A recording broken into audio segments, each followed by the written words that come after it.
No, Bubble is off. Are you okay? Go ahead and bubble it. no, it's going to be that. Go ahead and bubble it. No, no, no, listen. I'm gonna open the show. You're gonna be on me. I'm gonna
Today is Thursday, February 25th, 2021. Roland Martin Unfiltered, broadcasting live from Jacksonville, Florida. Coming up on today's show, Calif, co-founder of Black Voters Matter, talks about the massive voter suppression that Republicans are trying to enact in Georgia. Also, what will be done to force Democrats to get rid of the filibuster in order to pass the John Lewis Voting Act. We'll discuss all of that with him. Also, on today's show, we'll talk about the results regarding Elijah McClain. Today would have been his 25th birthday, of course, and of course, he suffered a heart attack after being arrested in Aurora, Colorado.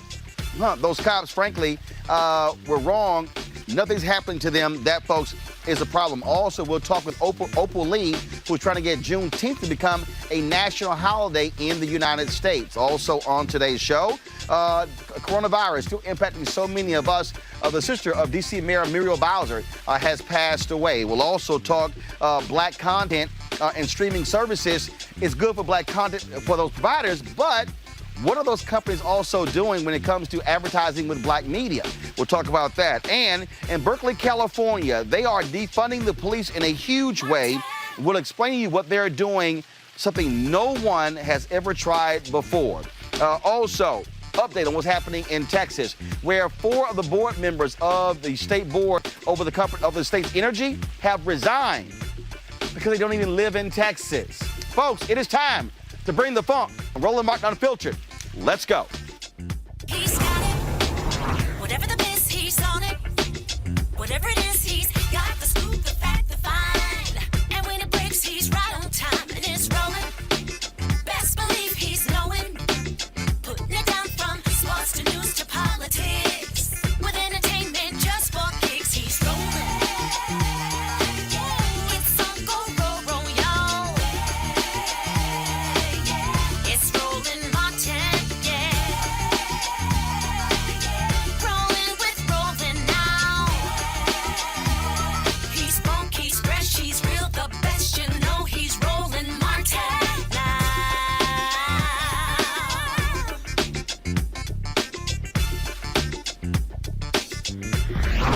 Martin.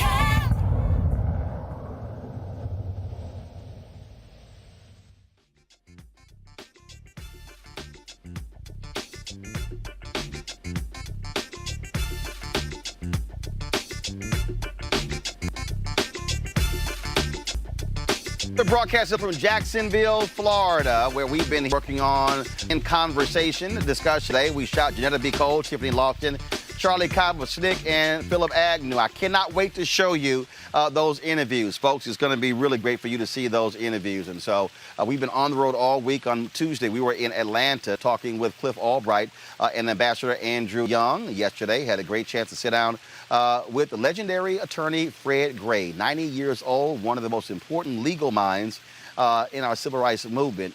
And, of course, the conversation today. And so we certainly look forward to that. All right, folks, let's get into it. Let's talk politics. First and foremost, what is happening here what's happening in Georgia. We've spent lots of time in Georgia talking about there. And we've been emphasizing to you about Republicans and what they're trying to do. All across the country, Republicans have been putting in place, proposing significant bills that will greatly undercut voting, especially black voters. In Georgia, what they're trying to do, folks, is beyond despicable. Because of what happened with Joe Biden and Kamala Harris winning that state and John Ossoff and Raphael Warnock both winning U.S. Senate seats, what they're doing, they're actually trying to get rid of voting on Sundays. They want to curtail early voting 5 days.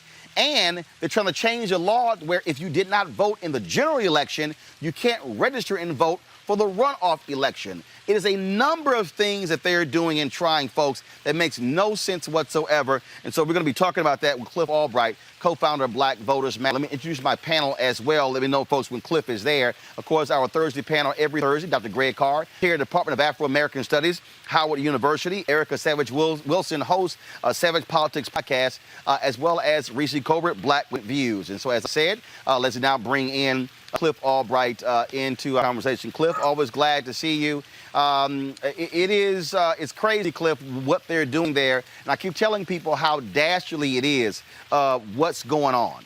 I mean, they are to say they're going to get rid of, because they're scared of souls to the polls. trying to cut early voting down to 5 days. The Republicans in Georgia want to cheat in all future elections. Yeah, and there's a couple of things that's amazing about that, Roland. Good to see you. One is that, basically what they're trying to change is a system that they set up. Back in 2005, they pushed the absentee voting, and mainly because they but the reality was that it was mainly their folks that they were expecting to use it. And to a certain extent, that's been true for some of these years. But as we all know, in 2018 and definitely last year, and then just last month in this runoff elections, Black voters, people of color all across the board, but especially Black voters used it to a great extent, literally shocked the world by using the vote by mail process. So now a process that they set up, they all of a sudden want to scream is fraudulent and is a fixed situation. And again, keeping in mind that this state went through not one, not two, but 3 different recounts and accounting, whatever, to double check the election. The Secretary of State repeatedly has said that there was no fraud, that this was one of the safest elections that they've ever had. He told the entire country that there was no fraud, and yet you have all of these bills that are coming out under the guise of trying to prevent voter fraud. So we know exactly what it is. It's just straight up voter suppression. It's just straight up Jim Crow. It's just straight up poll taxes and counting of jelly beans. They are shameless in the ways that they're trying to steal our votes. And again, talking about how significant this is, they are scared to death next year of Stacey Abrams running against Brian Kemp for the race to be governor of Georgia. Also, Senator Raphael Warnock is going to be running for election as well. And so they are trying to rig.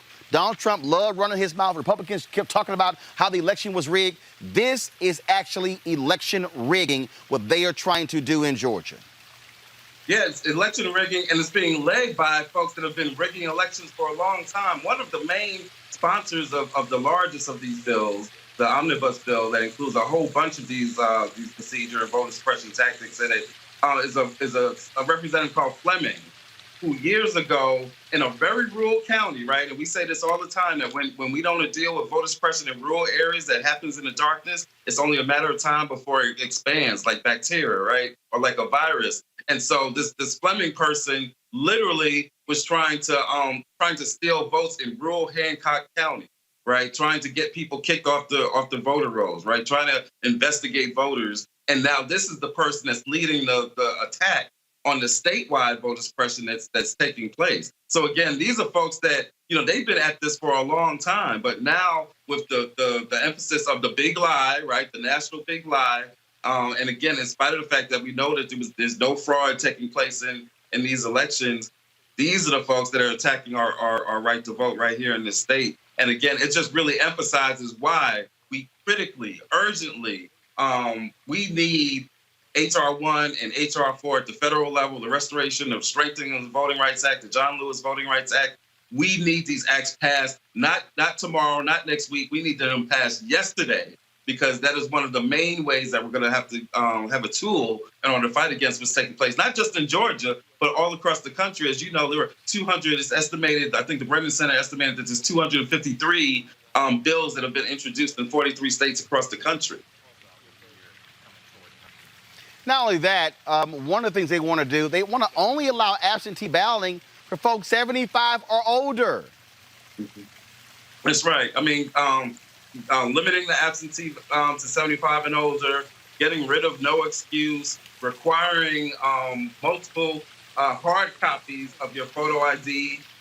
There's even versions talking about, just like they have in Alabama, where you might have to have an affidavit or a witness signature or something to that effect. All of these things, I mean, the range of tactics that they are using, again, is really just shameless. They're not even trying to really hide that it's voter suppression. They're not even really trying to hide. And they've been caught on video in the past. I think it was the speaker, the Republican Speaker of the House, I believe, who was caught saying that if we continue to do this, vote by mail and expanding this voting, that Republicans will never be able to win another election.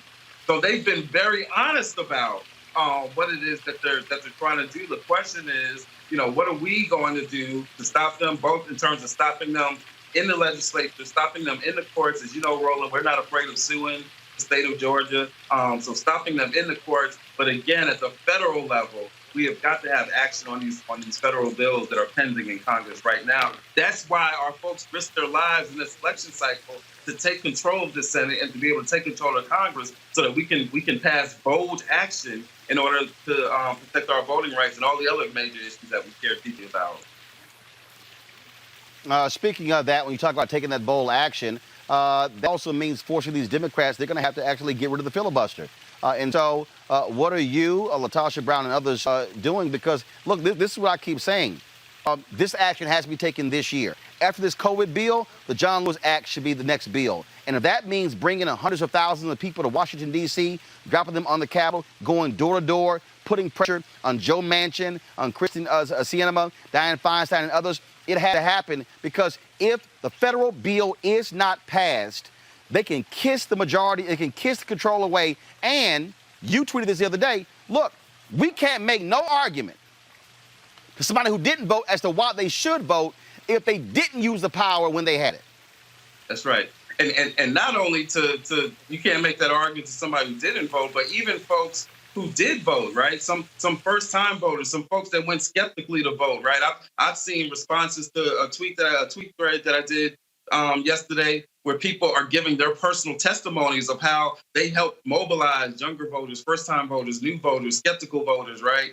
Who weren't really feeling the process, but they got them to come out. But now those folks are looking at the process and saying, wait a minute, what's going on? We did all this, we got them power in Congress, and now we gotta rely on a parliamentarian? Like that's something that we never had to say when we was going out there mobilizing voters during this past election cycle. That if you go out here, if you risk your life in the midst of COVID, right, if you put everything on the line, what you are going to win is you're going to win the right to have the parliamentarian decide our future, or you're going to win the right to have Manchin and Sinema to decide our futures. That's not what we were telling folks, and that can't be what the reality is. And so to your question, we've got to mobilize our folks in all of our states to reach out to their representatives, to put pressure on their congressional leadership, that includes Schumer, in order to deal with these folks that are causing us to not be able to squash the filibuster, right? But to also put pressure on the Biden administration. It's not acceptable that they're looking at the antics of a Manchin and a Sinema, and I call them Manchinema, right? Because they're linked like that. But it's not acceptable that the Biden administration is going to just look at these two folks and allow them to dictate the agenda and not use the tools that they have at their disposal to get these people to act right. At the end of the day, Joe Biden's been in the Senate or in the White House for 47 years. If he ain't learned enough tactics by this point, right, if he didn't learn enough of LBJ tactics at this point to figure out how to count some votes and twist some arms and get some stuff done, then we may have just put the wrong dude in there. Now, I'm not saying he's worse than the person that was there, clearly, but at the end of the day, we have got to pressure him to use every tool he's got at his disposal in order to get these folks to act right, squash the filibuster, and move on this agenda.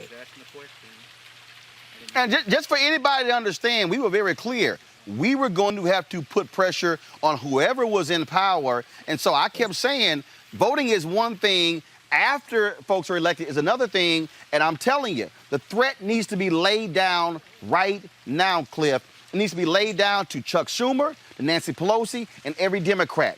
We will drop 10,000 people a week on that Capitol. And if those folks on January 6th, I'm talking about saying, look, they were there protesting. I'm saying we're going to bring people. We ain't sitting here trying to overthrow stuff.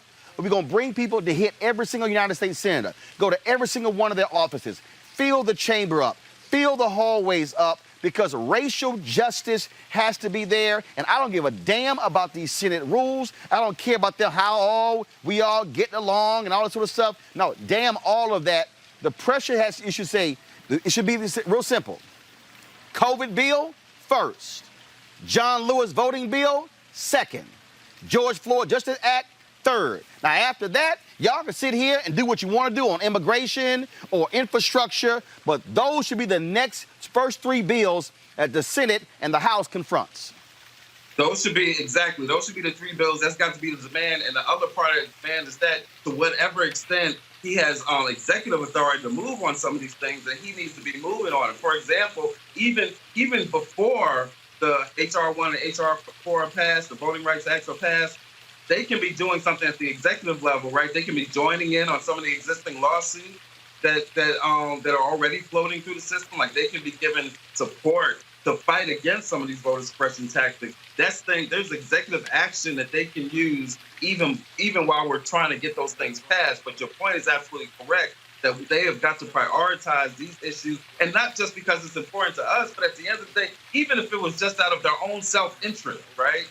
Even if it's just out of their own desire to maintain power, what they've got to understand, if they don't act immediately on these voting rights bills, then 2022 can be a wrap, not because of anything that Black Voters Matter does or Fair Fight does or doesn't does or anything like that, just because that if they allow this whole slate of bills that is going through these key states, if they allow this to happen, it is going to be incredibly difficult to continue to do what we did last year and what we've been doing. So even if it's just out of a sense of preservation, they need to take action on these issues that we are demanding that they take action on, and that we motivated and mobilize people on throughout the election campaign.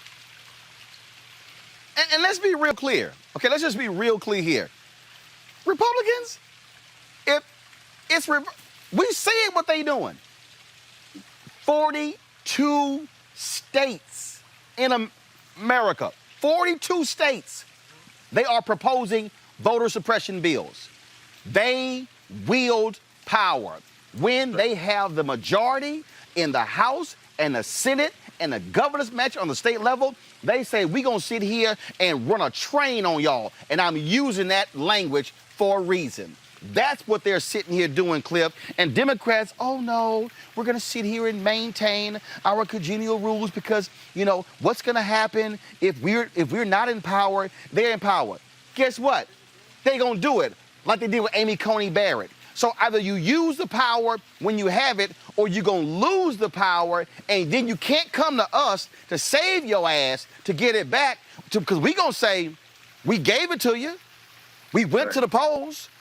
We did the best that we could. And let me be real clear. Let me be real clear, white America. Y'all didn't do your job in Maine, where a woman lost. In Kentucky, where McGrath lost. Where a woman lost in Iowa. All them white states, y'all didn't do your job. But guess what? We did what we were supposed to do in Georgia in order to get the doggone Senate. Latinos did what they were supposed to do in Arizona to elect Mark Kelly to get what they were supposed to do. And so now you again wants to bail you out? No, you better use this damn power or you're going to lose it in 2022.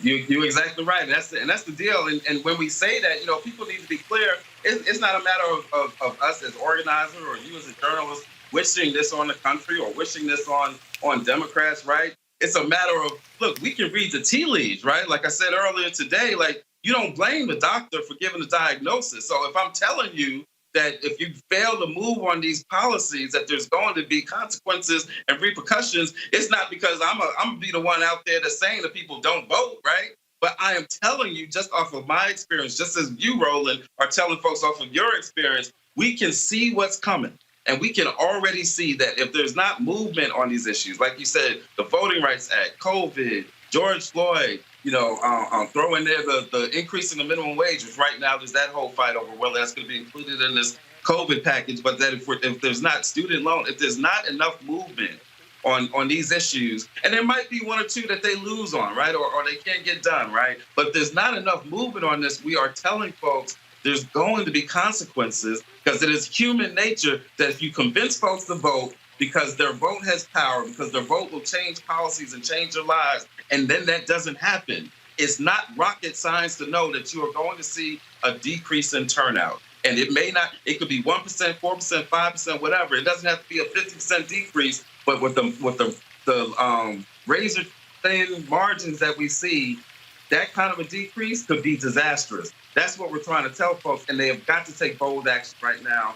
It's not even bold action because we're talking about policies that are like remarkably popular. The COVID bill is remarkably popular. Increasing the minimum wage, remarkably popular. The voting rights is remarkably popular. So it's not even a big lift.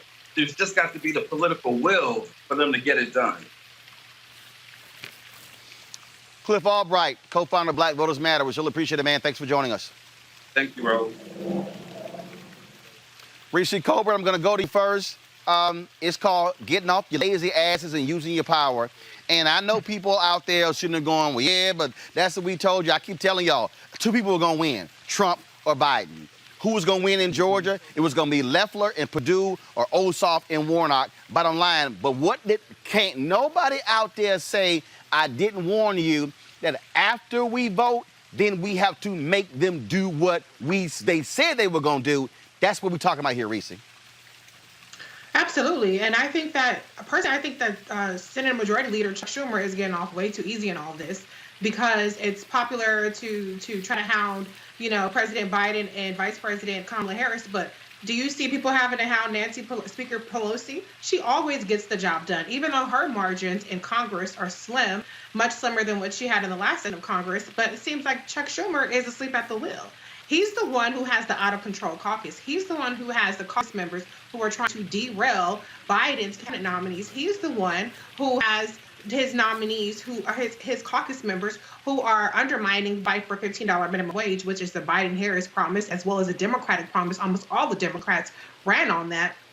And so I think there needs to be considerably more pressure on Chuck Schumer, who is up for re-election in 2022. Now, granted, he's very popular in his home state of New York. Primarying him probably would not result in a successful primary. But I just think that, it's his first time being majority leader, and he was minority leader throughout the entire Trump presidency. So it's time for him to step up. It's time for him to make stuff happen, because that's his job as majority leader. And if he's not capable of to it, then somebody else needs to step up and do that job, because I'm not seeing it from him. And it seems like they're just not as united as they need to be. And that's going to be the biggest hindrance when it comes to passing any kind of agenda, particularly anything that's going to take more than 50 votes without Chuck Schumer being willing to scrap filibuster. Erica, they got to fight. They got to be willing to fight. They got to be willing to scrap. They got to be willing to go hard. And they got to learn how to, again, wield power. And I'm sick of all this nice shit. I'm sick of it. Okay? Yeah. We dealt with 4 years of Republicans. No, not 4 years. The last 2 years of Obama. So for the last 6 years, Republicans like, hell no, we ain't passing jack. We ain't confirming judges. Y'all can pass all the bills in the House you want to. They're going to die in the Senate. Now you have the power. It's 50-50. And yes, you have to sit here and kiss the butter mansion and Sienna, but somebody got to go to them and say, hey, fool, guess what? If you idiots don't end the filibuster bill and we don't pass the John Lewis Act, y'all going to be in the minority in 2023? Absolutely, because it was Georgians that delivered Warnock and Ossoff. 1.3 million Georgians brave to vote by mail. And when we look at the actions of Speaker Ralston, which I'm glad that Cliff Albright brought his name forward, January the 7th, the day after the insurrection, the day after the senatorial victory in Georgia, Speaker Ralston, who has been Speaker of the Georgia House of Representatives since 2010, stood up the Georgia Special Committee on Election Integrity. And that committee, which does comprise Barry Fleming, who Cliff Albright also mentioned, I counted so far 47 anti-democratic, anti-voting bills that they have introduced since January. And 4 of those bills are already engrossed, meaning that they've already passed over to the Senate and that they've been certified by the Senate Secretary. They are actively and have been actively working since the day after the United States Capitol was taken over by insurrectionists and treasonists. They have been working to effectively ensure that Georgians do not see victory again. So based on those merits of victory that Georgia delivered to the Senate, it is only becoming that they take action. And so even we're looking at these big 2 bills, House Bill 531 in Georgia, SB 241, which are egregious in nature, that you have the Senate Ethics Committee that was meeting at 7:30 in the morning to get a hearing on it. Those 2 bills, which would effectively ban mobile voting, which would also ensure that folks who wanted to vote by mail again, that they would have to be able to provide a copy of their driver's license or a copy of their state-issued Georgia ID. Those are the acceptable forms of ID just to request their ballot. There are a whole other bunch of hoops that folks have to jump through in order to submit their ballot. And this is detrimental for communities, particularly rural communities. They don't have printing facilities or access to copiers or scanners in their community to be able to do those things. For folks who don't have a Georgia state ID or a Georgia driver's license. They may have only their tribal identification. The bills that are coming out are fast and swift. We have crossover day, because I'm back in Georgia. We have crossover day that should be taking place on March the 5th. And if those bills get over to crossover day, then we're really talking about an uphill battle. So Georgians are getting ready. They are protesting today. There's another big protest that'll be happening on Monday, when these bills will either be going through committee or have another hearing, or actually go through HB 531, be going to the floor for a vote. There is trouble in the water. And so the response needs to be absolutely for HR 1 and 4 to pass, because we can see that Georgia has definitely cranked up the heat around that pre-clearance that was struck down with the Voting Rights Act. They are actively ensuring that folks who are disabled, people who are elderly, people who are immunocompromised, people who want to vote, that it is more difficult for them to do. We are in a crisis state, and we need for our Congress to respond accordingly to all 43 states. Bottom line here, Dr. Greg Card, for those people who don't understand history, who don't understand the reality, black leaders, civil rights leaders, for years, they have threatened, they have made it perfectly clear that we're going to use the power of the people to bring them to the nation's capital to force you to do what you do. It was A. Philip Randolph who threatened a mass march on Washington to force the hand of President Franklin Delano Roosevelt. Simple as that. It's been other leaders who have done that. So what we're talking about ain't new, okay? It's not new. Black folks have always done that. And this is also an issue that can garner support from other people to stand with us, okay? Young people, Latinos, Asians, Native Americans. The issue of voter suppression cuts across so many different areas, and I think the polling numbers would be there. We've got to have people who are going to push hard enough to, if somebody don't have the heart to get rid of the filibuster to pass this bill, because you're not going to get 10 Republican votes, then guess what, Greg? We got to give them some heart, and that might mean a swift kick in the butt. There's no question, Roland. I'm actually very encouraged. I'm energized, and I congratulate the white nationalists who are now in the Republican Party. I encourage them in their fight, because I have no stake in this country. If it's going to remain a settler project, it can go to hell. And what history of this country showed us is that at moments like this, the future of the country, in terms of what happens in the immediate wake of these type of actions, is pretty predictable. The Civil War, Reconstruction, the Civil Rights Movement. And these white nationalists, congratulations, white boys and girls, because you're going to destroy your country. And that's not necessarily a bad thing for the people who live in it. What do I mean by that? The Senate wasn't flipped in January with the runoff election. We know who Manchin was. We knew who Sinema was. What happened was the thing was put close enough to engage in an all-out war. Joe Manchin, tool of the special interests in his formerly coal mining West Virginia, should be destroyed. And he should be destroyed by those who call themselves allies. I'm not talking about black and brown people. I'm talking about the white people who said they're allies of democracy and they're for people. You should move down to West Virginia. And if polling data can be trusted, and I think some of it can, there are a number of white nationalists who actually support much of the legislation in the Biden-Harris agenda, and they can be turned against Joe Manchin. This is full spectrum last death cry rattle for the white nationalists. And so we have to understand, now is not the time to react out of emotion. Americans generally are politically immature, and Black America in this regard is no different. We didn't win in January. What we did was won the right to fight another round. And now we're engaged in a 20-month war. Right. And we said this, Roland, you've been saying this all. We're in a 22-month war right now. If they pass the John Lewis Voting Rights Act, it is going to be appealed to the Supreme Court, and they've got a 60 majority between Justice McConnell Gorsuch and Justice McConnell Barrett, along with Justice Beer Kavanaugh.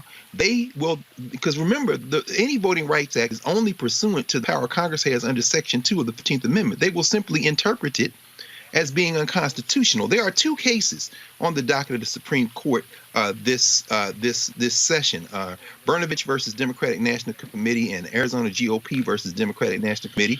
Those are testing whether or not Section 2 of the Voting Rights Act, as it currently exists, is constitutional. Look for Justice Clarence Thomas, who has a whole head made of bone, to stand with his racist friends in the deep Uncle Tom style and do what he did in the case that we saw him write a dissent in this week, GOP versus DeGraff and Reed, where he said an election free from strong evidence of systemic fraud is not alone sufficient for election confidence. One of the most exquisitely absurd sentences in the history of SCOTUS jurisprudence. Why am I saying all this? I'm saying that voting is one tool in our battle, but this is not American Idol. This isn't a popularity contest. And if and when they pass these laws, this isn't the time to take it out on the people who we have elected. It is the time now to engage in an extraordinarily more significant fight and to expand the battlefield. Smiling Ben Sass, you punk. Young Josh Hawley, you punk. And all you racists on the GOP side who nobody ever even thinks to narrate in the calculus of who will and won't vote, your states are not lily white. I'll end with this. The striking thing now, when you read this DeGraff and Reed decision that came down this week, is that Alito, is that Gorsuch, is that Thomas, particularly Thomas, are willing to try to blunt the force of state Supreme Courts. Why? Because these white nationalists and their Tom servant understand this in the coming waves of what will happen in this settler colony as it disintegrates. State court, Supreme Court justices, many of them are elected by statewide ballots, meaning you can't gerrymander them. You can't racially exclude them. So these legislatures that are passing these laws, if they're involving state constitutions, they can be blocked by state Supreme Courts. It's time for us not to get emotional. As John Clark, you say, don't get mad, get smart. It's time to up the tactical advantage and bust this little country out. It's going to fall either way. Be smarter than to think if you lose a battle, somehow you've lost the war. It's time to increase the engagement, not diminish it. Absolutely. Folks, I told you this was going to happen, which means if you say a war is coming, prepare yourself, undergird yourself. And we're going to keep sounding this alarm. Mainstream media can keep doing what the hell they're doing. We're prepared. And if that means that we're going to take this show back to Georgia, to staying with folks there, we're going to do that. We're going to focus on what's happening in Pennsylvania. The same thing is happening there. We're going to use our power, which is why y'all have got to support what we do. Because what we're talking about here, folks, is our future and that of our children, our children's children. If the Republicans are able to use the power of political gerrymandering and lock these laws into place, you're talking about not only control for the next 10 years until the next United States Census, they're going to have it gerrymandered so bad that they're even talking about in Pennsylvania and other states going to district judges because they're angry at the state Supreme Court ruled against Republicans. That's how serious this is. I told y'all, they want to use the power of the judicial branch on the federal and the state level to keep in place white supremacy. So when America's and the nation majority of people of color by 2043, we are still going to be, frankly, slavery without shackles. That is their goal. And we're going to keep fighting that. Coming up next, we're going to talk about should Juneteenth become a national holiday. The woman who is speaking out, trying to make that happen. We'll talk with Oprah Lee next on Roland Martin Unfiltered, broadcasting live from Jacksonville, Florida. Back in a moment.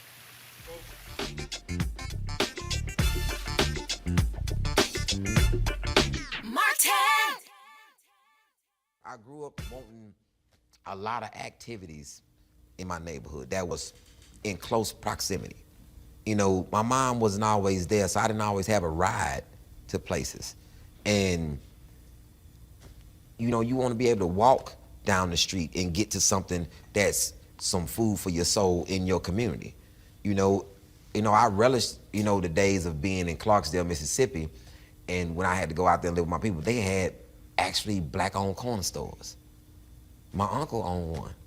My Uncle Donald owned a cleaners and a corner store. And he a city councilman down there now. And it's like, that was big for him. He was like, yo, man, you got to own something. Got to own something. His wife was named Louise. It always killed me. I used to call him George Jefferson. His name was Donald. Because his wife was named Louise. And that was big to see my family own and stuff. And it just cultivated what my dad told me. My dad, he's not a lot, he didn't say a lot of good stuff, but the three things that he did give me: play chess, so you'll be a thinker. You don't have to work for nobody. He told me that. He said, you don't have to work for nobody. The same energy that you put into for somebody else, you can put that same energy into for yourself. And then he'll go into his spiel. See, they talking about black people don't want to work. Black people just don't want no job. You know what I'm saying? We don't work for nobody else. We want our own stuff. That's it. Give me my own stuff. I come to work every day. You know what I'm saying? he going through his own spiel. And God don't work for anybody. I'm Deion Cole, and you're watching Roland Martin Unfiltered. Stay woke.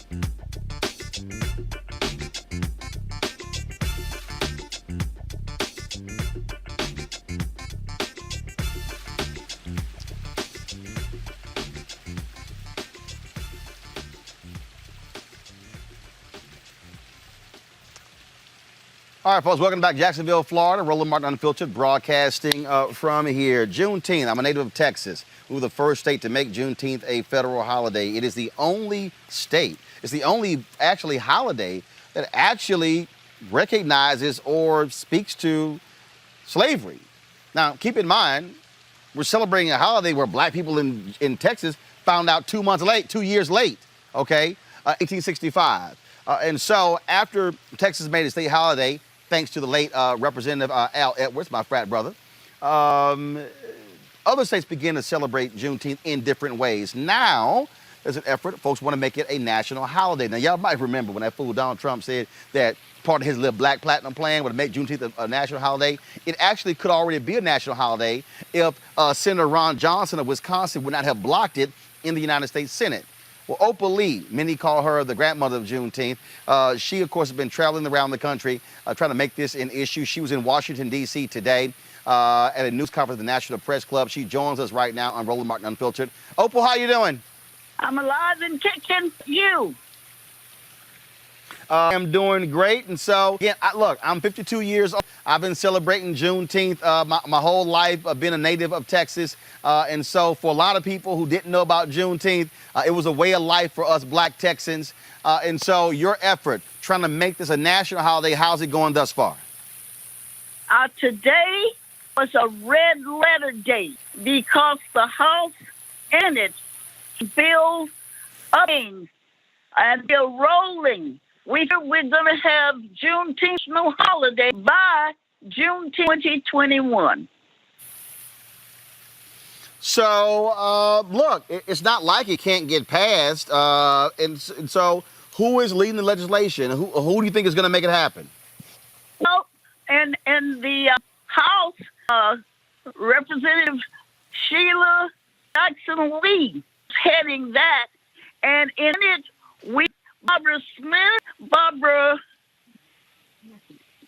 Tina Smith, I'm sorry, and Mark, and those are the ones in this who are backing it. So, again, it is something that's important, but beyond just... Booker. Go ahead. You said Senator Cory Booker. Go ahead. He's the one backing it. So, all the people...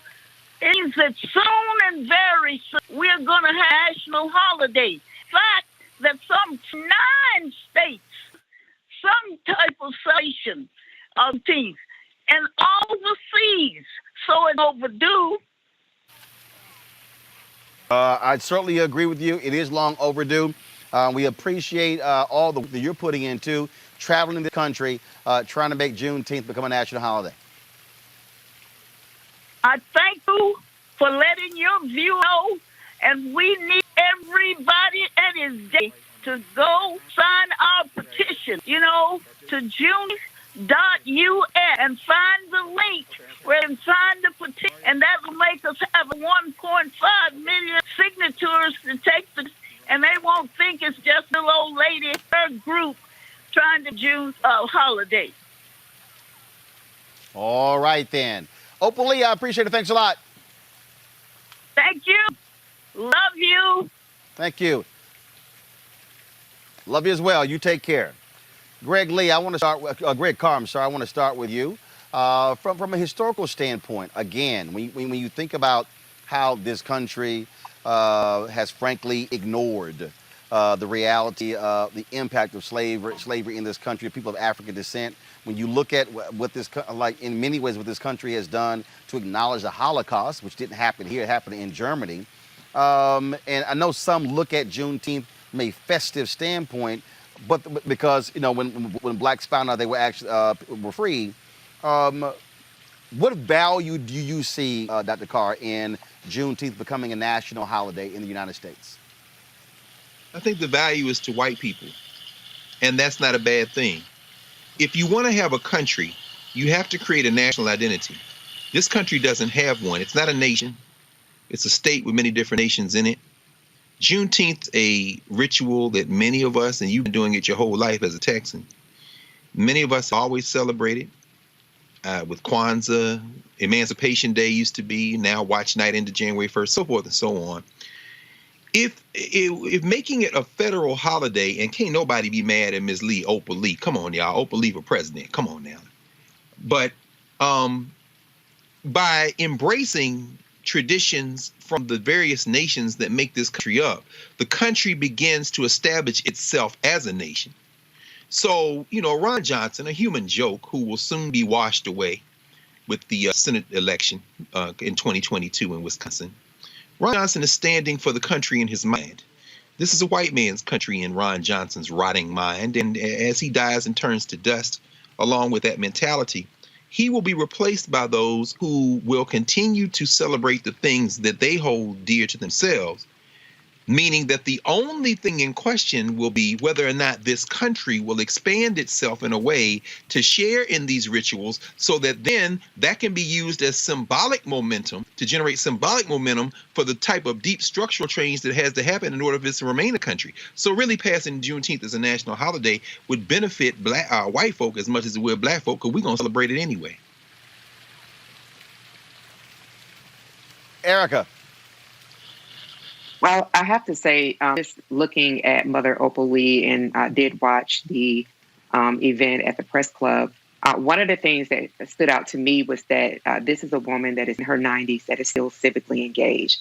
And if the message of civic engagement had to look like a person, it would be Mother Opal Lee, who has not only traveled the country, but has walked, and that knows the legislators who are key in order to making bill pass. I think that Ms. Lee should really convict people who are not engaged in the semblance of democracy that remains of not doing anything. If you have someone who is in her 90s that has seen this country through a lens that none of us has seen, but that is still moving, she's still pressing, she's still moving forward with that kind of bout of energy, everybody ought to be engaged. As much as you've talked about, Roland, throughout the years, the importance of the vote, the importance of being engaged, the importance of understanding how political power and the mechanisms of those work, we have that in Mother Opal Lee. And so I would say, and just end with this, one of the things that she said that really touched me, when she tore off her mask and got into the mic, I just want to repeat back, she said, "Never before have millions been aware of the atrocities that happened to the enslaved or the blatant disregard for human life that is now occurring, a residual effect of slavery and a carryover of a slave mentality that has a vice grip on all of America. Get engaged." One of the things that jumps out at me, Reese, when we talk about this conversation, the country has never wanted to confront its past. And make it a national holiday, you force America to have to say slavery once a year. You force America to have to require learning modules. You force America to have to confront it. And you force corporate America, who think they probably will salivate on this, to think they're going to come pimp us with Juneteenth. Let's be clear. I've been noticing all these corporations all of a sudden trying to embrace Juneteenth. But but who are you spending your money with? Are you spending it on mainstream? Are you spending it in black communities? Are you only giving black organizations $10,000 for a table or making monetary donations? But are you truly funding black organizations and black businesses and opportunities along those lines? See, that's the whole deal. Later in the show, we're gonna have a conversation about shows on Netflix and black content creators. But I sent Netflix a text message and an email, and I sent to Bazoma, the chief marketing officer, saying, "What's y'all black spin on black media? You want it's like you want folks to watch your content, but what are you spending your money on?" See, again, I keep coming back to the money, because if you don't deal with the money, then Reese, you were ignoring that they were dealing with the money with us when it came to people of African descent being slaves. We made capitalism real. We built the economic engine of this country. And so part of this push for Juneteenth being a national holiday is not saying, well, hey, let's have a day off, but it's to force America to say, you're going to have to reckon with your past. Yeah, absolutely. And I do remember last year around the time where we had the racial, what we thought, or what was kind of somewhat of a racial reckoning, where Juneteenth all of a sudden was something that was recognized more. And it certainly was more corporate and monetized and things of that nature. And so one thing I do appreciate, at least about this push, is that it's not precipitated by black trauma or death. We've already had enough of that with slavery. That wasn't enough. We have to wait till another black person gets killed before we bring up these symbolic holidays and things like that. And I really couldn't have said it better than Dr. Carr or Erica about, Mother Opal Lee. She has been leading this charge for so long. And so I think that it's really important that we, talk about these things outside of the context of, just, the Black Lives Matter movement or just something that recently happened, but that this is an ongoing fight to have this country recognize the way that Black people have been treated in this country. And the last thing I'll say is I want to shout out VP Kamala Harris, because she was one of the co-sponsors of this legislation in the last session of Congress last year. And so I'm interested to see what Majority Leader Schumer does, because, what Republicans have been able to do, at least while Mitch McConnell was the majority leader, was feign this whole filibuster. And then that was it. It was dead in the water. So I'm interested to see if Chuck Schumer refuses to get rid of the filibuster, how he's going to work around not having necessarily 60 votes. Juneteenth might have 60 votes because, as Mother Opal Lee pointed out, there are multiple Republican co-sponsors, particularly from Texas, with Texas John Cornyn. So there is something that maybe they can do. But, it's only taken one person to block the George Floyd Justice and Policing Act, to block the anti-lynching legislation that Senator Kamala Harris and Cory Booker put together, and to block the Juneteenth legislation. And so I'm interested to see what is Majority Leader Chuck Schumer going to do so that you force people to take these votes, you force these debates, and you force an actual vote on the legislation, and not letting one Republican hold things up and then we move on and change the subject. Yes. Folks, let's go to Denver, where investigators have released findings in the fatal arrest of Elijah McClain. The findings criticize how they faulted police for the entire incident, including their quick, aggressive treatment of McClain, who would have turned 25 years old today. The investigation that was commissioned by the city of Aurora found two contrasting stories about what happened to McClain in August of 2019 after someone reported him as suspicious. One, based on officer statements into investigation, where police described a violent, relentless struggle. Another, based on viral footage, in which McClain can be heard crying out in pain, apologizing, explaining himself, and the officers, as they restrained him, applied pain compliance techniques and set on him. Management is reviewing the findings to determine what the next should be. As of right now, there are several investigations into death. The Colorado Attorney General's office is pursuing an investigation. The Department of Public Health and Environment is investigating the use of ketamine, and the Attorney's Office, Department of Justice, and the FBI are all conducting a federal civil rights investigation. But the bottom line here, with all of that, Erica, he's dead. Mama's in pain. Family's in pain. Cops have not been prosecuted.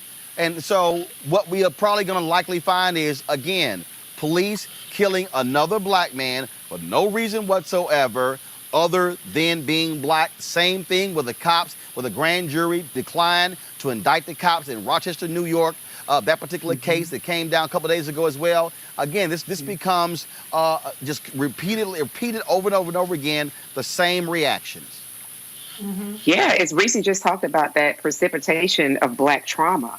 This is something that has, we're used to, unfortunately, this hostility of law enforcement against the black body because of how they were birthed, right? They were birthed out of slave patrols. We've talked about that on this particular platform breathlessly. And until this institution, these taxpayer-funded servants, as they are supposed to operate, are actually held accountable, that they are no longer a death squad to the black body, killing black men, black women, accosting black children in our schools, putting a level of fear in black children that should be going to school to get their education and have a social aspect of school. Until that is scrapped, we will unfortunately continue to see this.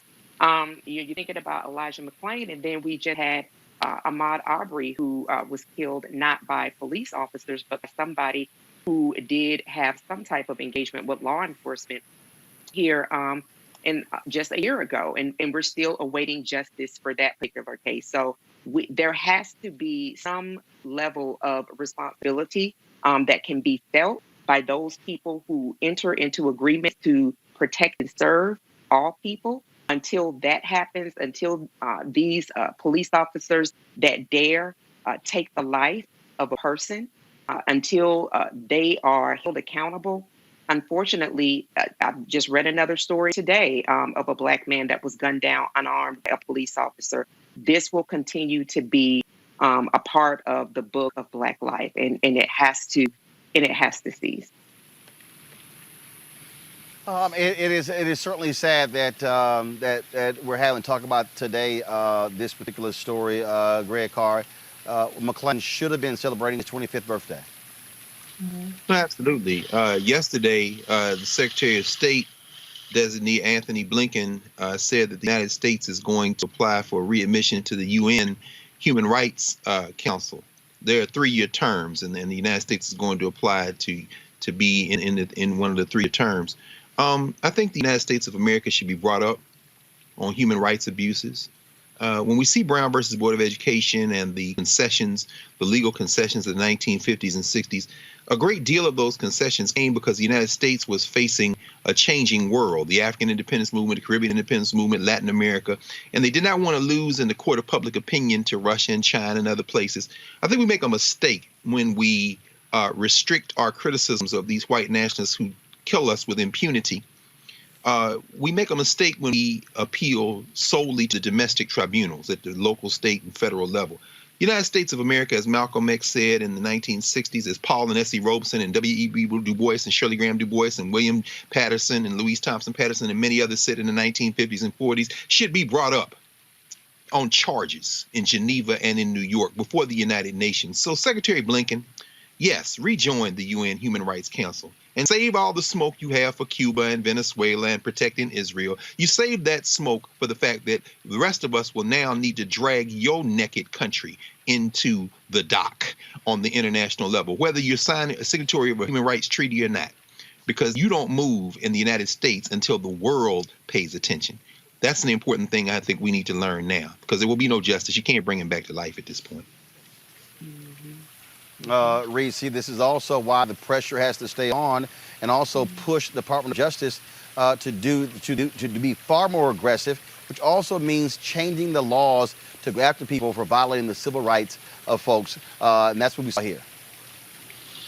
Absolutely. I mean, the Department of Justice was a complete joke Well, actually, it was doing what it was intended to do under the Trump white nationalist regime, which is to actually propagate white nationalism and abuse against black and brown bodies. But under the Biden-Harris administration, they do have some really solid people lined up, Vanita Gupta as well as Kristen Clark. But we see that they're the ones that are actually under attack by the Republicans in the Senate, even when it's a Merrick Garland hearing for Attorney General. And so I think this is one of the ways that the Republicans are kind of trying to obstruct and slow walk the progress that the Biden-Harris administration has in terms of the agenda for these consent decrees, for these investigations. But let's be honest, investigations do not bring back dead people, murdered people, lynched Black people. And so there has to be some sort of change. The George Floyd Justice and Policing Act is a part of that. And that's something that President Biden tweeted about today. He's looking forward to signing. It's coming up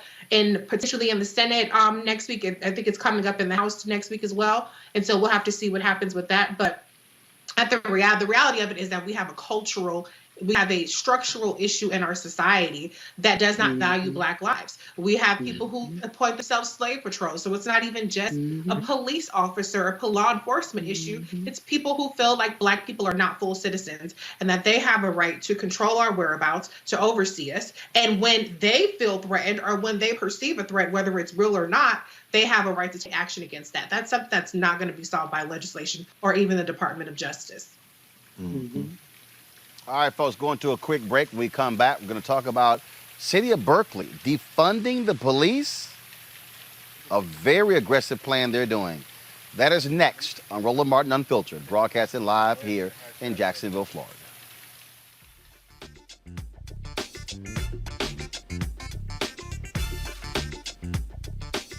When you think about the fact that 2043, we are going to be a nation that's majority people of color.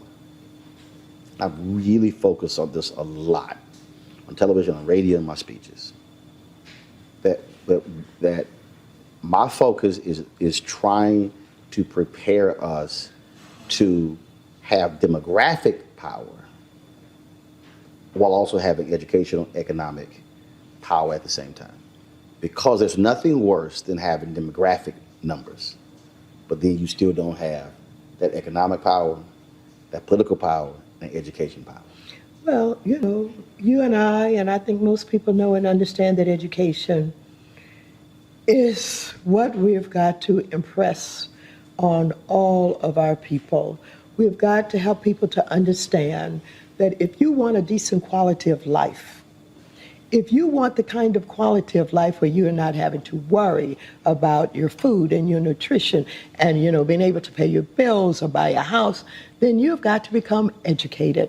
The more education you have, the larger the paycheck is. And of course, we've got to be involved in entrepreneurship, taking the talent that we have to create businesses. And there's a lot of opportunity for that. Hi, I'm Vivian Green. Hey everybody, this is your man Fred Hammond, and you're watching Roland Martin, my man, Unfiltered.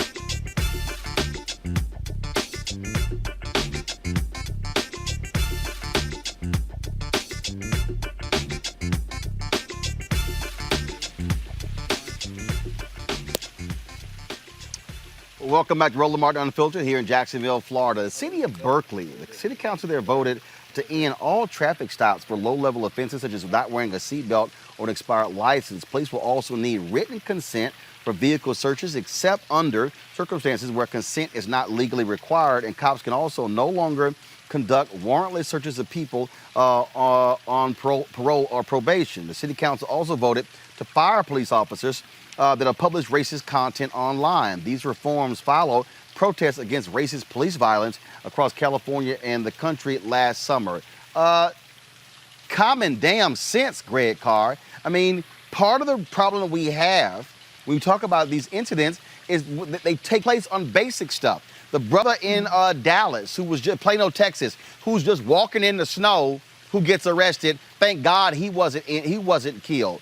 You take, of course, what happened with Elijah McClain. We could go on and on and on. It's these basic traffic stops that Walter Scott. that have led to folks being killed because these cops lose their damn mind. Absolutely, Roland. I mean, and you teased the story by talking about what Berkeley may be doing and what defunding the police may look like. One of the things that they're adopting is they're investing in a specialized care unit to respond to mental health calls. In other words, they're going to move some of that budget from policing to that, and also transferring traffic enforcement duties to trained civilians. This is critical. And you know, it is common sense, but when you allow the power of enforcement for things that shouldn't require the use of deadly force or anything like that, you turn that over to somebody with a gun on their hip, you set yourself up for this kind of thing. And so Berkeley is indeed giving us a window into the types of repurposing of resources that's what is meant by defund the police. Finally, in Alabama, we see in their state legislature, they're trying to pass some even more stringent laws. Mike Harriet was just reporting on this, attacking journalists and other people. They want to increase the type of violence. Ultimately, public policy is really about enforcing a cultural view, a worldview. And in Berkeley, they seem to have the worldview of human beings, and they're taking a step in the right direction. Reese, it's called law enforcement. And this, what this does is say, focus your damn resources on real crimes and not petty crap. Absolutely. I mean, if you look at it, a vast majority of crimes in this country go unsolved. So while people are out there harassing the hell out of somebody with a broken tail light or, you know, not having a seatbelt on, there's somebody out somewhere knocking somebody upside their head and getting away with it. And so the priorities are all messed up. So yeah, absolutely. I think it's great steps. And I think that these are tangible, you know, wins that people who like the sloganeering of defund the police can point to and say, this is exactly what we mean, because that's what should be happening. We have so many of these horror stories where people are having a mental episode, families are dealing with somebody having that, they call the police and their family member ends up dead. And now nobody, it just escalates the situation.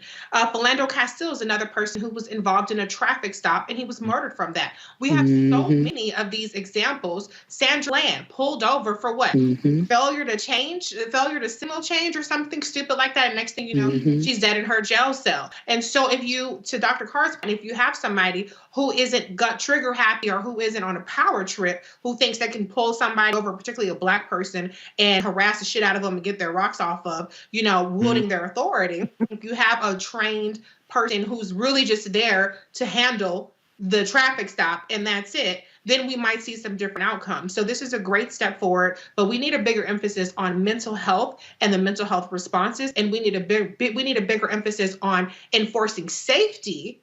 And that does not require an armed response in a vast majority of these cases. And this point here, there are some other cities that are taking action. This is for all the people out there whining, complaining. We don't like the phrase defund the police. Well, fine. Call it whatever the hell you want to call it. Change the damn laws so you don't have these cops running amok, using the power of the gun and the badge, killing people. That's the real issue, Erica. Sure. A person could be them or their family members. When you think about the state of California, there's only 6% of a black population there, but black folks account for 16% of the traffic stop. That is crazy. And then also, you know, I'm thinking about all of the red light cameras, all of the cameras that we just have actively throughout our municipalities. Damn, send somebody a ticket. And if the ticket, not a ticket that has a financial burden on it, but perhaps a ticket where somebody could go and complete some type of community service to help uplift another community. There's so many other different ways to approach this. But as Reese has said, and Dr. Carr has said, that when we continue to know how this whole enforcement, entrapment, what it was birthed out of, it was birthed out of slave patrols, the absolute authority to be deputized and control black bodies. When that is admitted, and then there is a breaking from that, then I believe that we can actually conceptualize, do and actually have laws like this in several other municipalities, because it's definitely something that's necessary. Locking people up.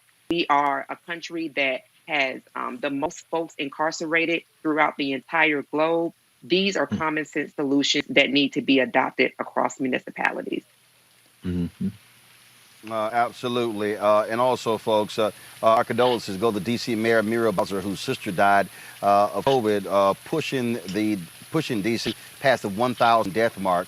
That is just so unfortunate. She actually spoke out about that, torn up by it, of course.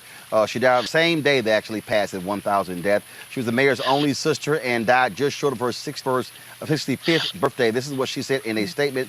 Mercia was loved, will be missed. She joins the legions of who have gone home too soon due to the pandemic. Of course, the mayor also declared Wednesday a day of remembrance for more than 500 Americans and 1,000 D.C. residents who died from COVID-19. Still significant impact. And so what we want you to do is while you're out there, please wear your mask, put on double mask, practice social distancing, take that COVID-19 vaccine. Am I going to take it? You damn right I'm going to take that. Because look, it's like living or death is really two options.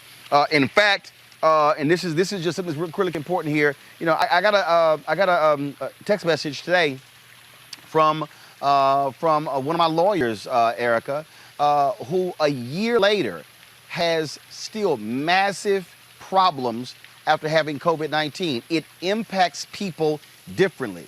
And so when I hear some people say, hey, you know what, it wasn't a big deal, I got over it. Other people haven't had the same. I'm not trying to go either way. And so this is something we don't have time to be playing with when we talk about COVID-19. Absolutely, Roland. And just even thinking about that, you know, in 2.7 years, you just had a guest on last week, a doctor that talked about nearly 3 years of the life expectancy of Black folks has been chipped off because of COVID. And this is just based on the first 6 months of last year, 2020. That could actually go up. But when you think about that life or death piece, it's actually life or death for all of us.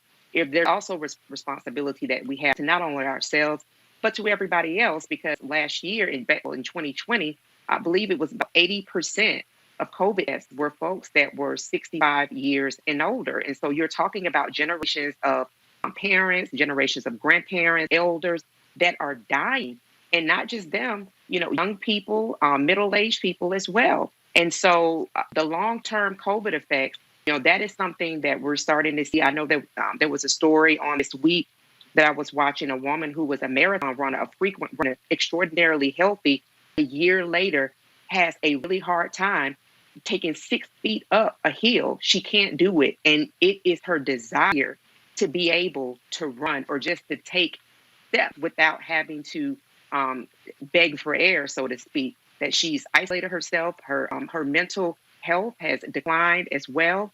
We still have people that don't have sense of taste or smell. We have folks that their lung capacity is greatly diminished.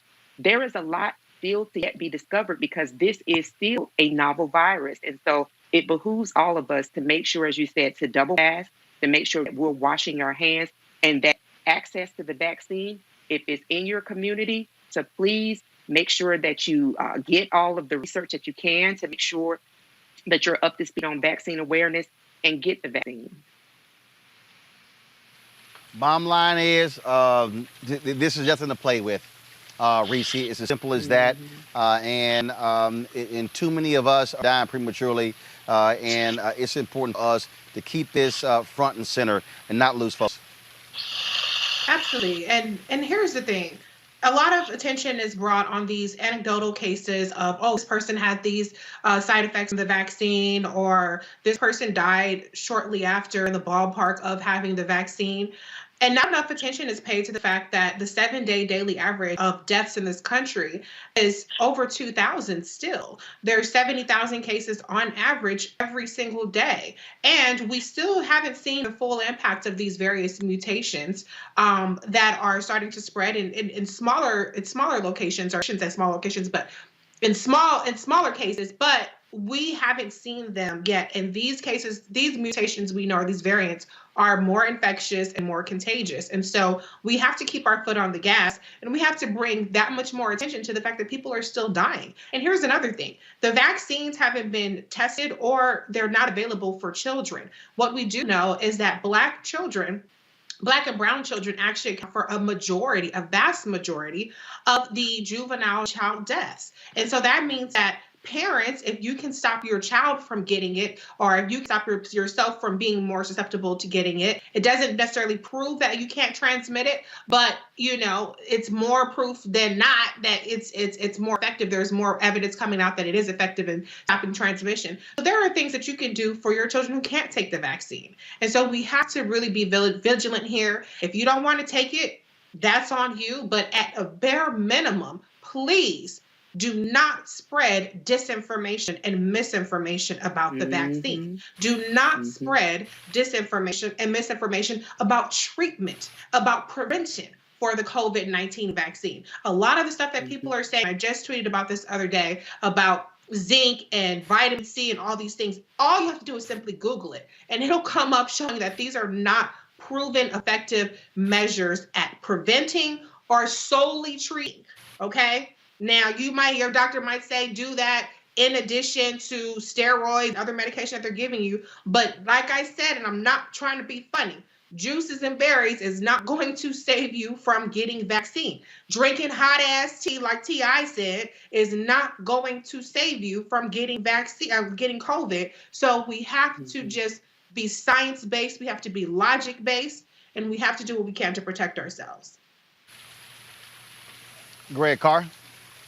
No, I agree. I mean, I do not shoot stuff in my arm.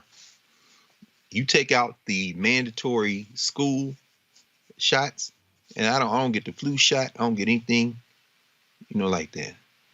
However, we are in a moment when as you said, we're talking about life and death.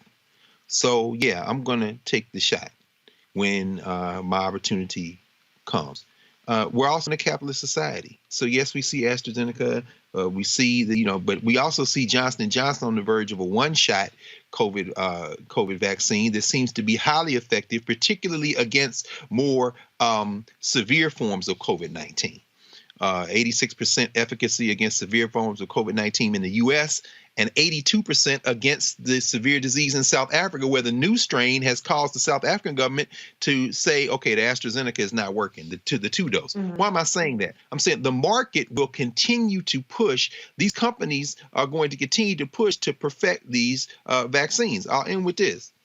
We don't know how long the vaccines will be good for. In other words, is it a 1 year shot? Is it going to do it every 4 months or so forth? We know now that as we're sitting on about 1.5 million, between 1.5 million and 1.7 million shots administered a day in this country, kind of slowed because of the weather crisis over the last couple of weeks. We know that it looks like folks are going to be able to get this vaccine. Get the vaccine. And that's from somebody that nobody shoot nothing in their arm. So trust me, everybody talk about conspiracies. Oh, it's not a conspiracy. I'm Black in America. I know damn well they experiment on us. I know damn well. But if you're shooting in your arm, then I'm gonna shoot it in mine. Yeah. Because I'm not sure. I'm not sure that they don't have a vaccine yet. We don't know whether these are good for a year or not. We don't know how long that we're gonna have to do this. But I know that I want to stick around. And so I'm with you, brother. I'm with y'all, sis. I mean, look, you got to take the vaccine. In fact, tomorrow on Roland Martin Unfiltered, we'll show you some of what Andrew Young had to say about why he took the vaccine. You saw a little bit of that on Tuesday. We have more of that tomorrow. Got to go to a break. We come back. We'll talk new Netflix show, reality show, and a Black funeral home. That is next. Also, folks, don't forget, if we want you to support what we do here, Roland Martin Unfiltered, bring you the kind of content and the panel and discussion you're not going to get anywhere else. So please be sure to join our Bring the Funk fan club by supporting us. Go to Cash App, $RM Unfiltered, PayPal.me/R Martin Unfiltered, Venmo.com /RM Unfiltered. Of course, you can use Zelle by seeing the email is roland@rolandsmartin.com. Plus, you can send a money order to New Vision Media, Inc., 1625 K Street Northwest, Suite 400 in D.C., 2006. All right, folks, I'll be right back on Roland Martin Unfiltered.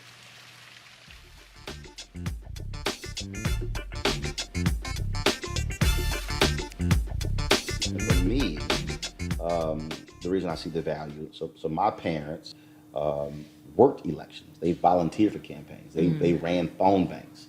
I remember being 7, 8, 9 years old. It was like you had no choice. It's not like you had a vote. It was like, yo, Go over there for the next 8 hours, stand there and hand out these pamphlets to anybody who's walking in, and then we'll bring you lunch, and then you got some water for yourself. It's kind of like, okay. Again, that wasn't like my brother could say, "Nah, all right, we gonna stay at the house." It didn't work that way. And so for me, that was a huge part of my upbringing. And look at you now. And it's very interesting because for me, service was a huge part of my upbringing. And that's just something that's just, it's a natural thing. I don't think twice about going out and doing community service. I don't think twice about giving up my Saturday mornings, even if I stayed out late on Friday nights. I don't think twice about going to church in the mornings. I think that might be even bigger than the civics piece in schools. I mean, I think that at this point, having that in schools at least gives the children the opportunity to go home and ask their parents, so Mom, Dad, what is this? What do you think we should do about this? This is what I learned in school today. Let's talk about it. At least gives the children something to bring home and start a conversation with. However, if the parents start that for the children, then the children can go to school and say, hey, why am I not learning this here? Why don't I have a civics class? You know what I mean? And we'll have more Roland Martins running around here. Hi, I'm LD Barge. Hey, yo, Peace World. What's going on? It's the Love King of R&B, Raheem Devon, and you're watching Roland Martin Unfiltered.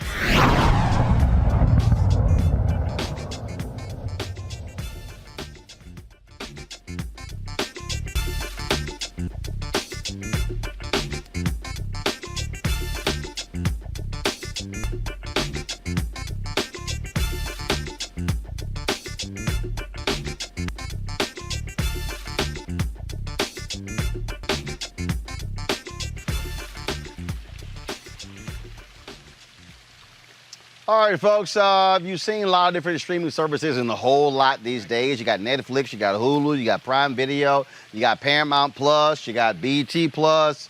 Let's see, you got HBO Max, you got Apple Plus. We're about to have more streaming services than we actually have cable channels. And lots of black content. Black people watch TV more than anybody else.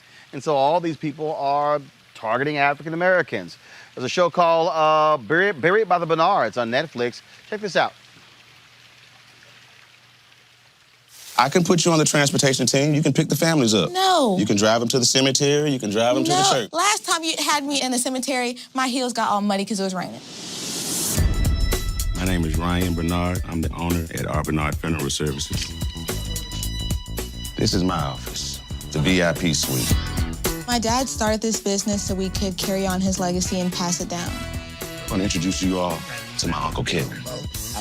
Hey there, how you doing, man? I'm here to pick up a body. I want the head to be straight, okay? If his head crooked, it should be like this. When they get ready to bomb it, it'd be hard to turn the neck, so you keep your neck straight. You got it?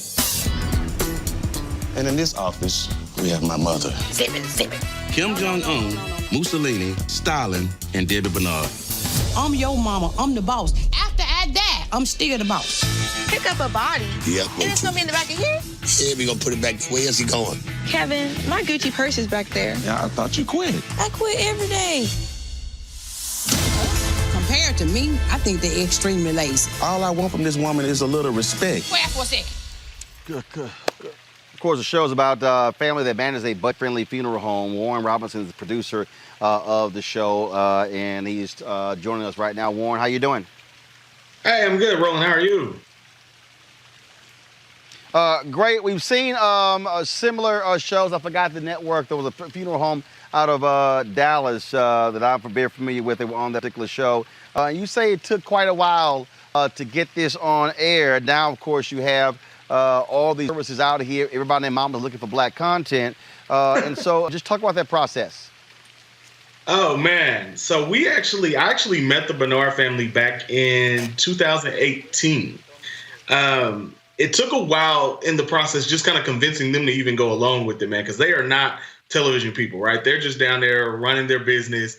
And here comes somebody saying, hey, I want to sell you to a network. I want to put you on television. And so we had to convince them to go along with that process and convince them it was okay. And so had a little hiccup there, but we got them on board, sent it out, and got a lot of rejections. But then Netflix came in and said, you know what, hey, we want to put this on. So it from 2018 to 2021 before you're actually seeing it.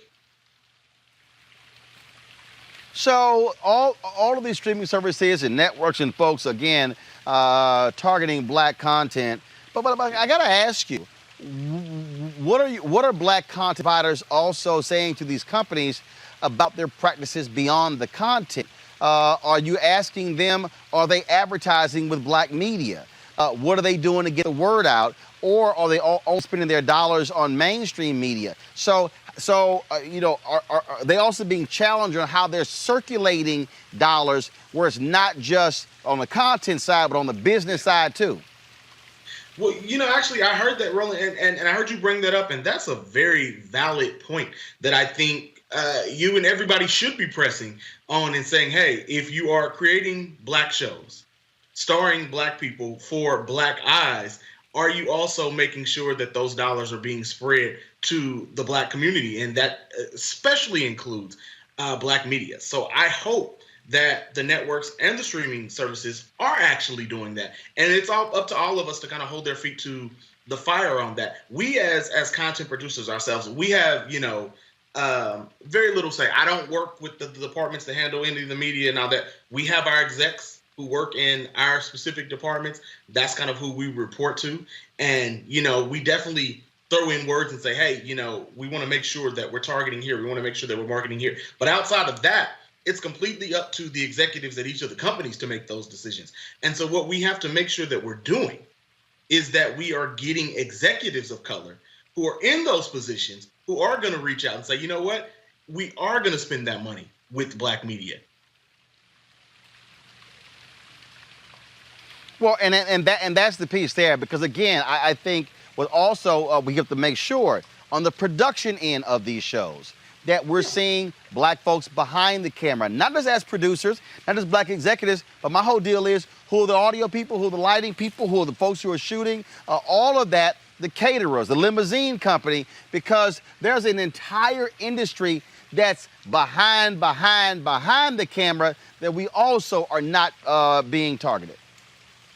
Absolutely. And it's a lot of money behind the camera, as you say. And so one of the great things about being a black content creator is that you are able to kind of have that sway and that influence. And so you are able to say, listen, we need to make sure that we're hiring some black people for these roles here. And that's one of the things that I insisted upon. And so you're able to open those doors and give opportunities to a lot of other up-and-coming black people who are trying to work behind the scenes as camera operators or as story producers or whatever the case may be. Because if no one opens the doors, then they don't get chances. I remember some of the producers talking about the fact that there is a rumor, I don't know if it's true, that the streaming services won't even hire you if you've never worked on a streaming service before.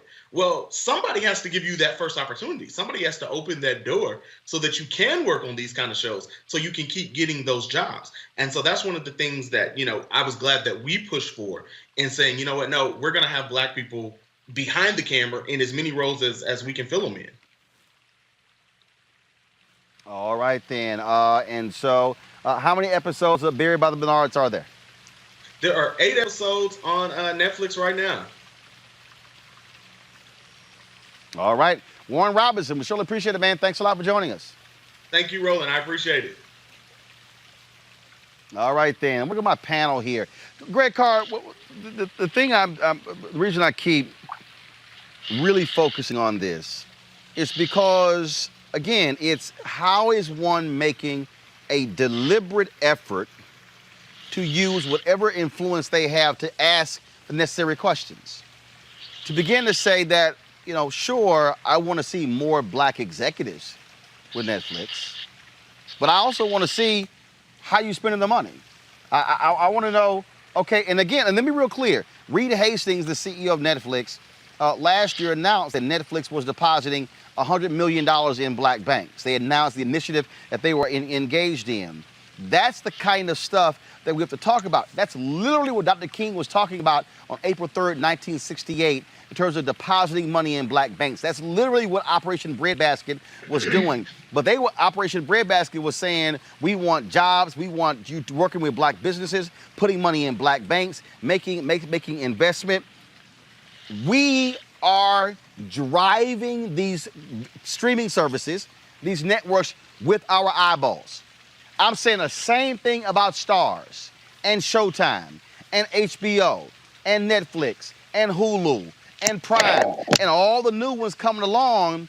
And what I'm saying to black people, if you're giving somebody your eyeballs, but they're not spending money on folk who look like you, what we are doing, Greg, is making other folks rich. And again, monetizing black culture and black people holistically, not a portion of it, holistically benefiting.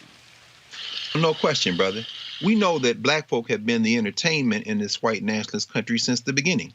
So whether it be Norman Lear and everything from Good Times to the Jeffersons and All in the Family at CBS, whether it be Fox within Living Color, Living Single, whether it be NBC with 227 and The Cosby Show, A Different World, these networks have always harvested black talent for profit.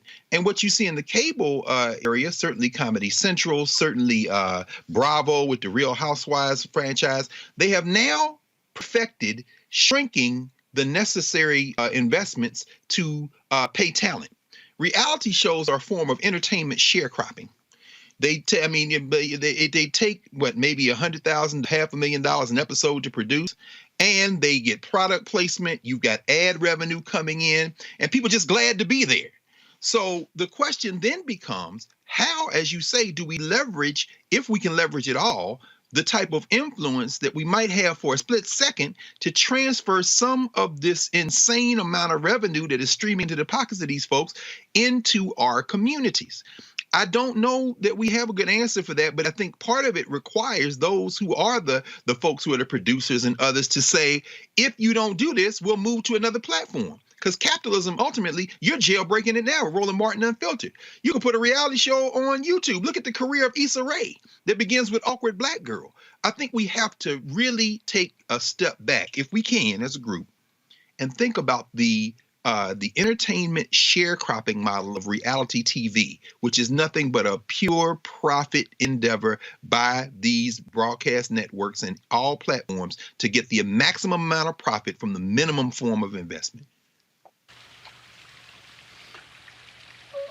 Reese, I remember when Michael B. Jordan announced what he was going to require working for this diversity, this equity. I forgot what they called, race rider, whatever they called it.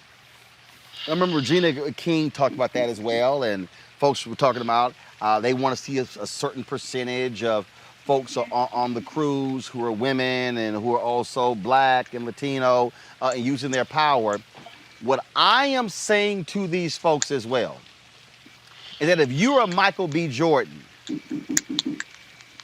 let me actually back that up, because I'm going to use Michael Jordan the same way. Mm-hmm. And for everybody listening, I need y'all to understand there's a difference between influence, leverage, and power. Right. I need everybody who's watching, so let me unpack this for y'all.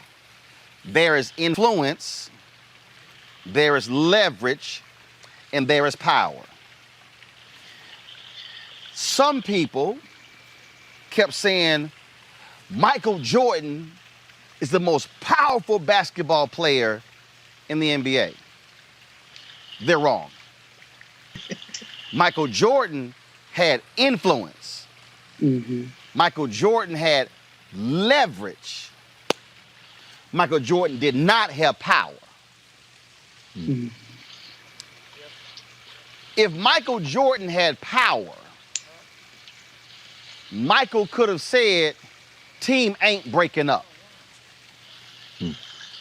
If Michael had power, Michael would have said, y'all gonna give Scotty the contract that he deserves. He didn't. In fact, Michael did not have power when he was an executive with the Washington Wizards. He came out of retirement, played ball, sold the arenas out. Then when he finished playing basketball the second time, Jordan then said that he was going to play basketball the third time.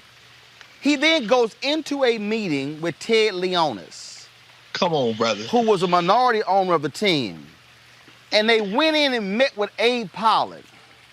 Abe Pollin, Reese, was the owner of the Washington Wizards. Michael tells Abe, I'm ready to resume my job as head of basketball operations. Abe says, Michael, we thank you for what you've done. We're moving in another direction. Here's a check for $10 million and thank you for your services. Michael looked at Ted Leonis like, what the hell is going on here? Ted Leonis looked at Michael like, I don't know what the hell is going on here. And Michael got pissed off, got up and walked out the meeting, got in his Jaguar and drove off, left a $10 million check on the table. Abe Pollin taught Michael Jordan a lesson. Your ass don't have power. I do, because power just fired you. Now let me bring this thing back to what I was talking about with Michael B. Jordan.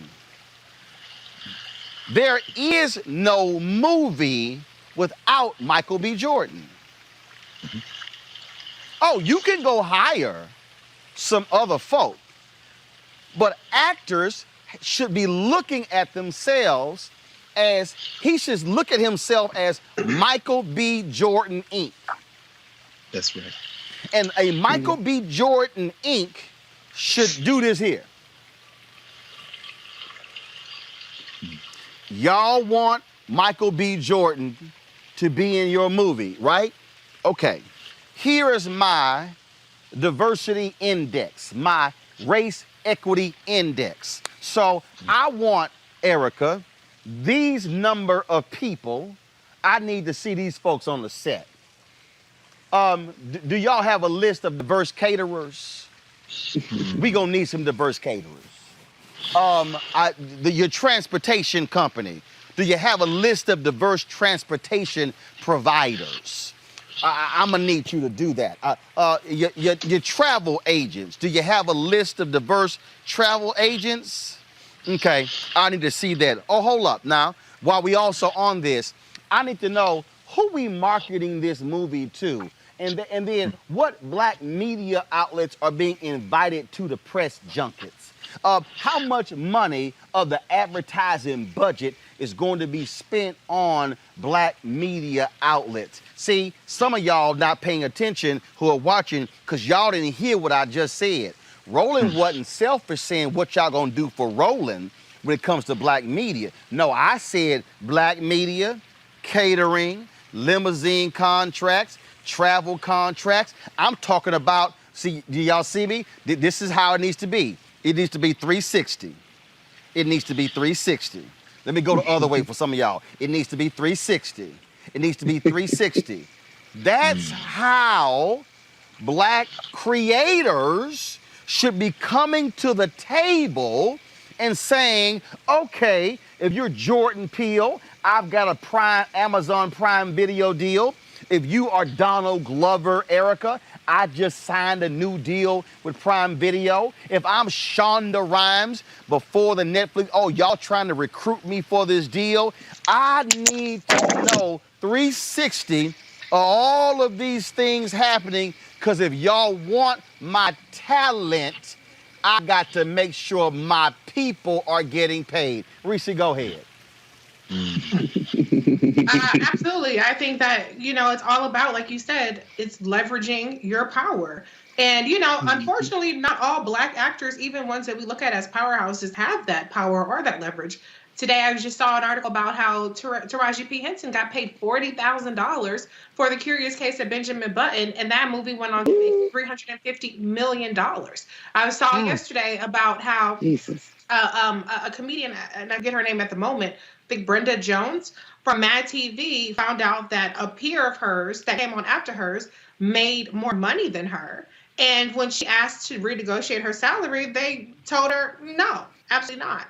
And so I agree with everything you said. I can't restate it better than you, and I can't even add on to it better than you. So what I will say is, going back to the point I've been making many times on this show, is about validating black outlets.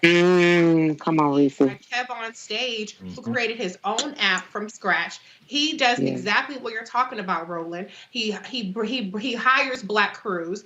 He's owning his content. He's putting on other comedians in the middle of a pandemic, paying them well, and he's really creating this whole pool of talent around him, and everybody wins in every aspect, 360 degrees. But you don't see a Kev on Stage nominated for an NAACP Image Award, or you don't see him getting the kind of mainstream, and mainstream attention that he deserves. And so the same goes to Roland Martin Unfiltered and other Black outlets, Black-owned outlets. And so what I would encourage the audience to do, what I would encourage these celebrities who have influence to do, is to put some of their efforts behind validating these Black outlets that are actually about paying, uplifting, and bringing Black dollars to Black people. Because one last point I'll make, I saw a thread from this white woman who was a comedian on Netflix, and she had a special that was on Netflix.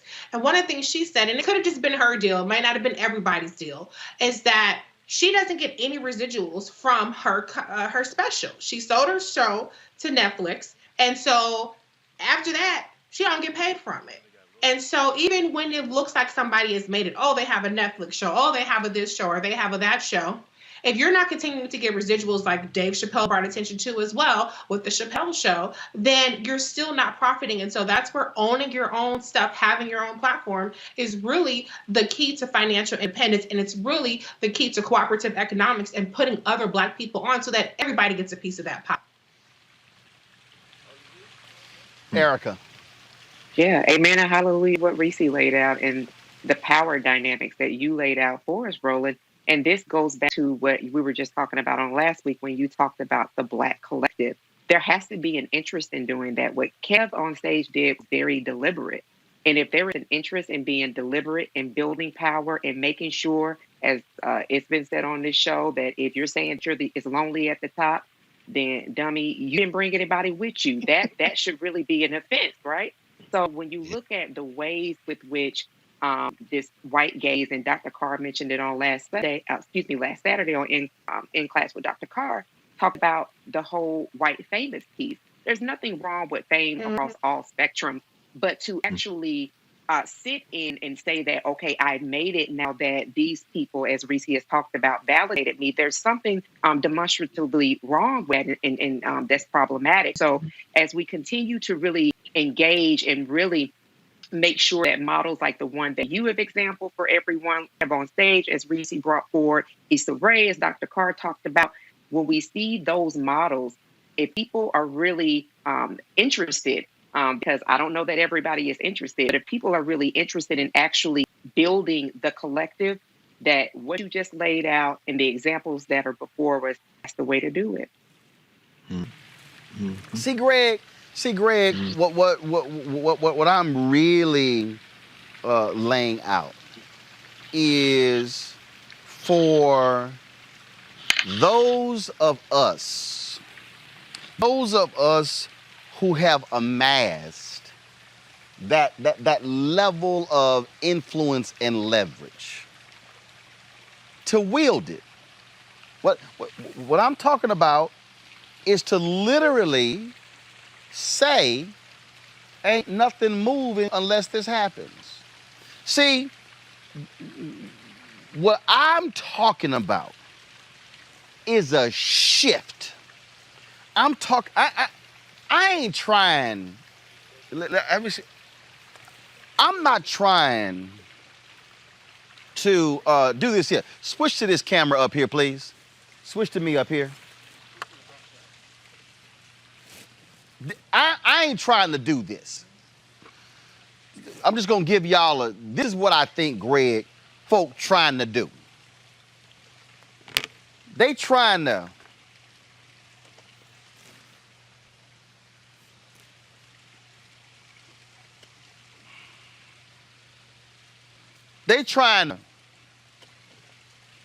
slightly move. I'm talking about taking this tray and throwing this son of a bitch way across the room. I'm talking about literally taking it apart and just slinging it. I'm talking about completely wrecking this whole joint. See, Greg, they ain't got no problem if we want to come in here inching. No, this ain't the moment for inching. Greg, this is the moment to literally walk in the room like this here. We ain't signing no deal until all of these things are done. Yes, sir. Then if you black, and if you got a content deal at Paramount Plus, at HBO Max, at Hulu, at Prime Video, use the Netflix deal saying, let me ask y'all a question. Are y'all gonna deposit $100 million in black banks like Reed Hastings and Netflix did? I need everybody to listen to what I'm saying. I'm gonna name them. Netflix, Hulu, Prime Video, Apple Plus, Disney Plus, HBO Max, Paramount Plus. I just named 7. Discovery is coming on what they own. That's 8. I need everybody listening to me. That's 8. I know there are others. I'm just gonna name those 8. Netflix announced we gonna put $100 million in black banks. They've now established the floor. So if you a black content provider, you should say, y'all gonna have to at least match that. That means that the black content people in Hollywood, if they challenge, I'll throw it Apple, I think that Apple Plus I mentioned, you throw them in, you can now go from $100 million placed in black banks to $800 million placed in black banks. You can now cause them to have to go out and hire a plethora. Now, when you tell the companies, you got to have a race index for all of your productions. Now, all of a sudden, you got to dramatically increase black limousine company business and black catering business and all that sort of stuff. That's all I'm saying. Stop moving this son of a bitch an inch or two. Say we about to sit here and just shift the whole damn game. Roland, first of all, brother, I thought you was gonna throw that stand into the pool. That's why I was waiting for that move. That's number one. I was gonna get that out of the way. No, you understand? I got 2 iPads, 2 phones on here, and so no, that wasn't about to happen. But trust me, I was thinking it. But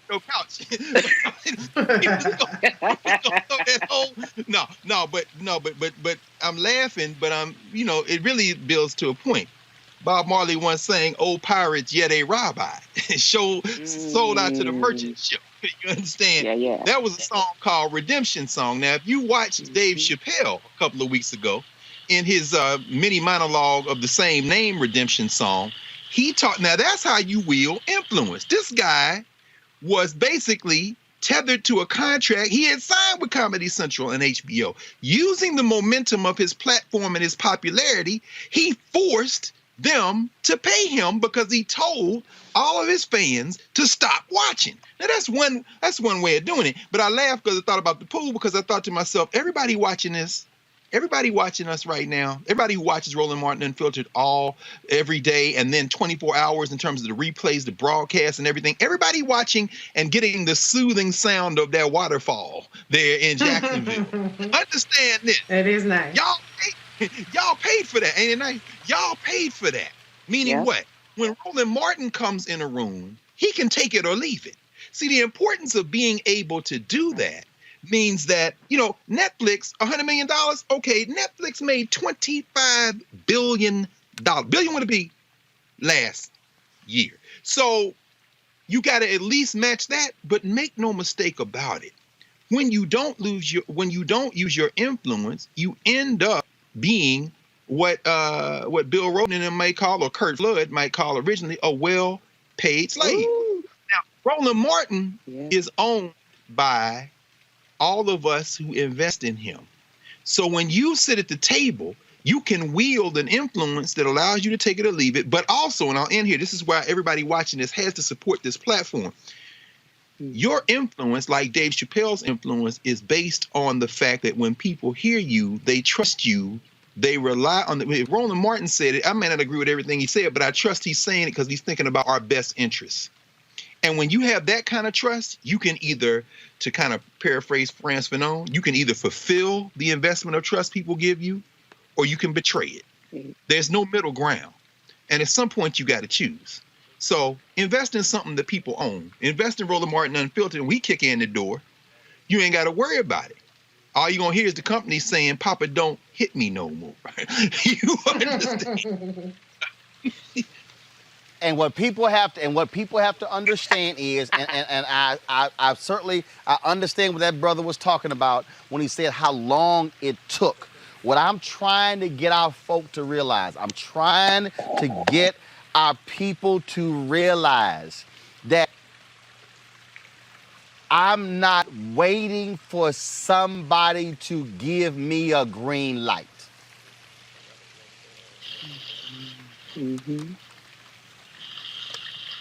I'm not waiting for somebody to say, you ready. I'm not waiting for somebody to say, we'll fund it. I'm not waiting for somebody to say, it's now time. That's it. What I'm trying to get everybody to understand is that when black people who have built their names and they've got following, to what Greg said with Dave Chappelle, I didn't text Dave Chappelle. I sent him an audio file. I said, I got to talk this one. What Dave Chappelle, see, ooh, y'all gonna make me preach this. What Dave Chappelle did was activate his base. That's and right. He unleashed them on Netflix and HBO. That's right. He said, I'm about to show y'all. And he said to audience, I need y'all not to watch. That's right. What happened? When he told Netflix, can y'all kindly take that down? The CEO of Netflix wasn't crazy. Nope. Because they've already invested. They invested more money in Dave Chappelle than he made from the Comedy Central show. He wasn't crazy enough to say, we're going to keep running the Chappelle show to make Comedy Central happy, because he said, hell, I'm not going to have Dave Chappelle walk away from me and take his talents and his followers and their eyeballs to another streaming service. And so now all of a sudden, they now making the money. So they said, hell yeah, we going to take this thing down. That's how we going to do it. Y'all, that's called using your influence and your leverage and then talking to power. And so what I'm saying is, to all of these black actors and black actresses and black producers who all have made these lists on the Rap and Variety and the Hollywood Reporter and Deadline, the most influential, powerful people, and this is that and the other, what I'm saying is, I need you to come to the table in your full blackness. I need you to walk to the table and walk in your full authority. I'm trying to get you to walk in the room and say, we're not about to have a conversation just about me. I want to know, are you putting money in black banks? Are you helping black caterers and black limousine companies? And coming out with do a roll call, because now what you're doing is you're forcing them to realize how they have been ignoring and denying black folks in so many areas. And that's how you take the collective and then you begin to build the village, and you then begin to take it further. And imagine what it's like 5 years from now, if a sister comes up and says, thank you, Michael B. Jordan, not for being people's sexiest man alive, but because of what you said, they hired me on 2 productions, and now I've done 25 productions for my catering company. Thank you for saying what you said when it came to transportation companies, because I had 2 cars, and all of a sudden, because of what you did and getting those contracts, I now have a fleet of 50 or 100 limousines and sprinters and other transportation vehicles because you use your power. Yeah, I watched you and you didn't know about me, but because of what you said and did and forcing them to change, then that's how this thing is going, which is all I'm trying to say to everybody. The same thing applies in these political campaigns. I'm going to say this, I'm going to end this right now because I told y'all I was going to preach this thing, and that is this here. I need the same thing happen in political campaigns. I need this, and I'm just going to go ahead and put this out there right now, and it don't even matter. And I'm not just putting it on her, but I need Vice President Kamala Harris to call the DSCC and to call the DCCC and to call the Democratic Governors Associations and call in Emily's List and call in labor unions and call in all of these folks, the environmentalists, all these folks who are funding this political apparatus and say, same thing. What black event planners are y'all using? What black audio video companies are y'all using? What black streamers are y'all using? What black ad agencies are y'all using? What black political consultants are y'all using? Because see, again, if it ain't, I go back, if it ain't, if you don't have black talent, if you don't have black votes, if you don't have black political power, then nobody can get elected. All I'm simply saying is challenging folk on this whole deal. Because see, I'm going to tell y'all what happened to us when it came to the Georgia race, when we sought media money, but they funded us with celebrity influencer money. See, y'all ain't gonna make me really go there with this here. See, don't make me have to go there because what they offered is not what we asked for. We appreciated what we got, but it was not what we actually asked for, and we over-delivered on what we did in Georgia and what was funded. And so all I'm saying is, if you're gonna be black, and you're going to come into the room, I need you to walk in your full authority. I need you to walk in with all your people at your back, your ancestors at your back, your president advocates at your back. And when you sit in that room and you walk in your full authority, and when you sit down, you need to bring the presence of your people with you, so when they look across the table at you, they not just looking at you, but looking at an army of black people going back centuries behind you and say, I'm here now to do business. That's right. All right. That's right, That's bro. what we should be talking about. Yes, folks, that is it for us. Greg Carr, Reese, Erica, I certainly appreciate that. Thank you so very much. Folks, I'll be back in studio tomorrow. We've had a fantastic time here in Jacksonville on the road. Janetta B. I cannot wait till y'all see the conversation between Janetta B. Cole and Tiffany Lofton, Charlie Cobb, and Philip Agnew, and of course, my man, Cliff Albright, Ambassador Andrew Young, and my one-on-one with 90-year-old Fred Gray. We shot yesterday in Tuskegee, Alabama. It was an unbelievable conversation all week, and so we certainly appreciate it. Our crew has been fantastic. We are here, and I posted this on Instagram, and this is going to be the last point I go ahead and make because I need people to understand. I said this on Instagram. I'm an efficiency geek, and so what we do here is when we travel. And also because of COVID, I had somebody who posted, well, I see how fan money is being spent. And I say, you're absolutely right. I mean, this is a fabulous house and on a waterfront here in Jacksonville, Florida. But because of COVID, I didn't want to have us in 8 hotel rooms, okay? So what we did is everybody been tested. We in the house, COVID-free. Now we can actually have our whole staff living together in the same location. It's an 8-bedroom, 8-bathroom house here. Not only that, we were able to shoot all of our interviews here as well.